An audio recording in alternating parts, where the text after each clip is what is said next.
Welcome back everyone, Zeke Morgan here for another My Thoughts On video. Today we're going to be focusing on Doom, which is the science fiction first-person shooter developed by ID Software and published by Bethesda Softworks in May 2016 for Microsoft Windows, PlayStation 4 and Xbox One.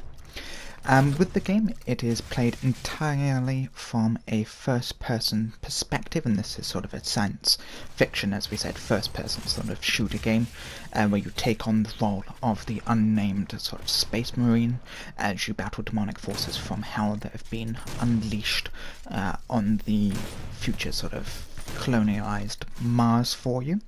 With the game, it does return to its faster pace that you would have seen with the original Doom games, with more open-ended levels for you. You don't have regenerating health as you have in modern first-person shooters. God. The main sort of insinuation, the main sort of focus on this game is keep moving forward, keep going through the enemies as fast as you possibly can. As we said, your health doesn't regenerate, so you've got to keep moving, got to obviously try and pick up those health kits and armour as you go forward, and by killing enemies you do generate that as well for you. Originally this was announced in development in 2008 and underwent an extensive development cycle with different builds and designs before being completely restarted in 2011 and revealed as just Doom in 2014. So we even waited 2 extra years after they revealed the game in order to get this highly polished version of it.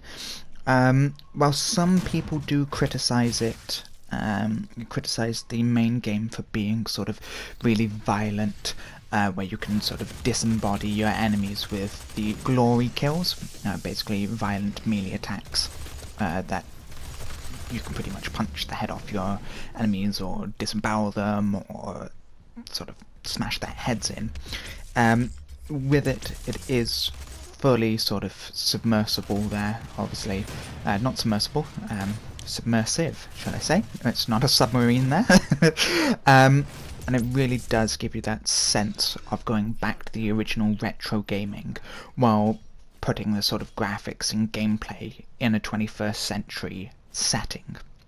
It does feature what's known as a snap map, which is a software that allows the players of it to create and edit maps with their own structures in game logic. So it does sort of give that coding aspect to players, and you can play multiplayer on anyone's created map, which I think is an absolutely brilliant idea for it. You're not just set with sort of the standard maps as you would see in other games. Obviously with this snap map functionality you can place enemies, you can place bosses, you can place weapon crates, pretty much any item that you see within the game, see within the online functionality, you can do it yourself for you. So that's absolutely brilliant then. As I said, the game's been in development for quite a few years and it really does get back to that sort of retro feel when the original Doom came out for it. Typically, before it was released, there was an awful lot going on about the violent nature of it, especially at E3 2015, with criticism by the critics saying that it is too violent.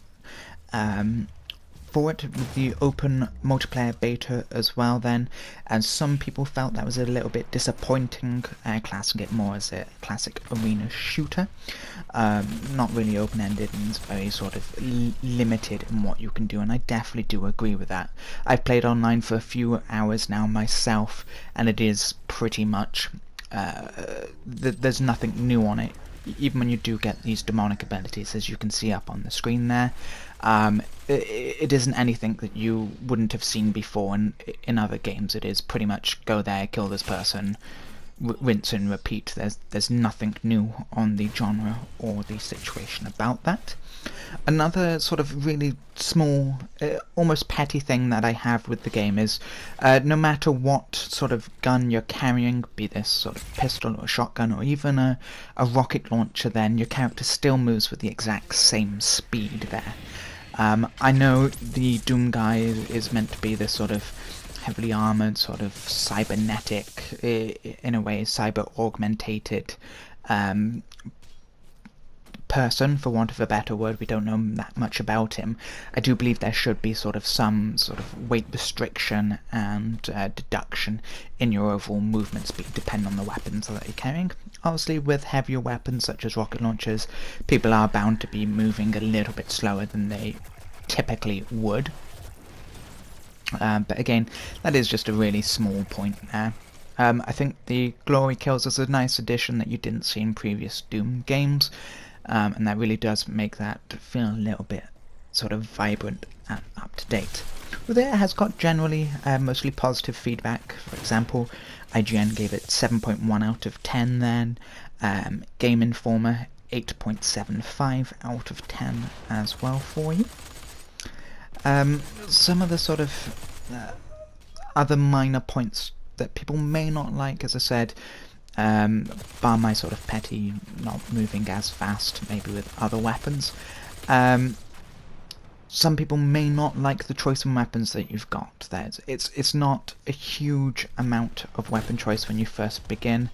That may put some people off. And the customization options there, you can pretty much call it non-existent, bar changing maybe the colour and the patterns on the weapons. They are all pretty much factory set there. There's nothing you can really do with it.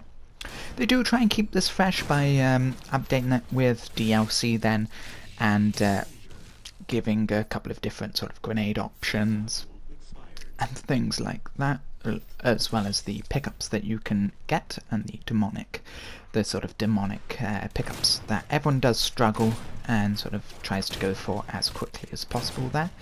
But other than that, it isn't anything that you potentially wouldn't have seen with other sort of first-person shooters there on the market at the particular minute.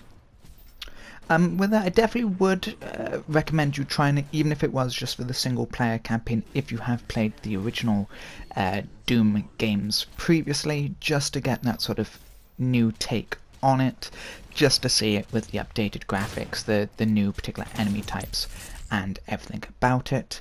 However, if you're not a fan of the previous Doom games, not a fan of the sort of highly violent and gory sort of gameplay, and maybe the lack of customizable options, I'd definitely say give it a miss for yourself. Try something else, and don't particularly play this sort of brutal, fun game there. But I'd absolutely love to hear your comments about Doom. Have you enjoyed it? Did you play any of the others? Please leave anything in the comments section below for you. As always, if you enjoyed this video, I would absolutely love it if you'd leave a like, comment, share and subscribe. And as always, I hope that you have an absolutely fantastic day now. Thank you very much for watching, and enjoy watching the rest of this multiplayer map there.